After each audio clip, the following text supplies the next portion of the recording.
And here we are at CP State Line with the 4th track. We're in, blocks are cut in, gaps are cut. The detection is all done. It's kind of hard to see because I put up the fascia, but here we go. Got about 4 different detectors in there for the tracks. I'm still going with the Walters switch machines.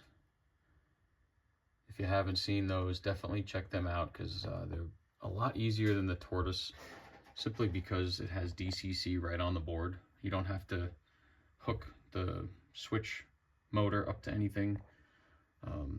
I've had problems with them in the past, and I finally realized the problem was because I kept moving the servo by hand, and it specifically says in the instructions not to, but you know, I'm a man and men don't read instructions, so shame on me. But thank you, Walters. They actually warranted quite a few for me.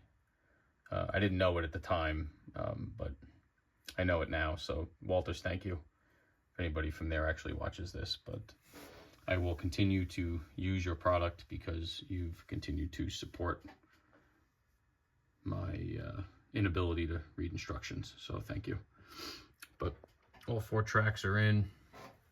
It's hard to see, but I had to curve the line, the siding right there, to get around the signal bridge. You can see the abutments are glued in. I just got to paint them and then start to weather them. I got the new masts custom built from the eBay seller We Honest. His eBay store does all sorts of custom signals, and I actually reached out to him and he built these for me specifically for this application. So that was really awesome of him, and his prices are really reasonable. So if you need signals, check them out.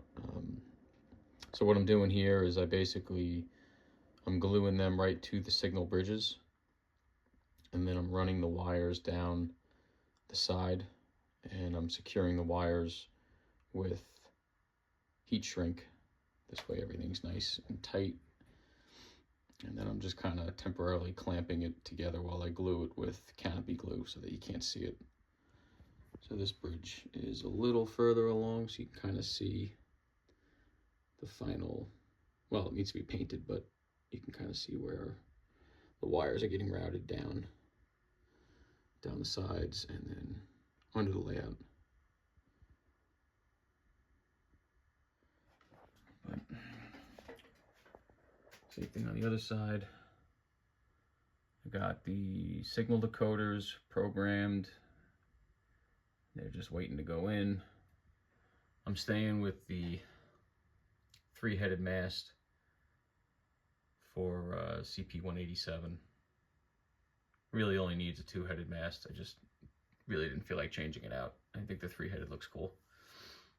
And then the signal bridge will go right over there. Everything's prepped. You can see the inside 2 tracks. I actually brought them down a little bit, partially just because of the way that I built the sub-road bed, but also I figured when you're standing down from the aisle and you're looking up, you might be able to see that 2nd or 3rd or 4th train in staging a little easier because those tracks are stepped up. It's only about a 1/4 inch, but so we're getting ready, working on the logic. It's mostly done, and might be up and running soon. Thanks.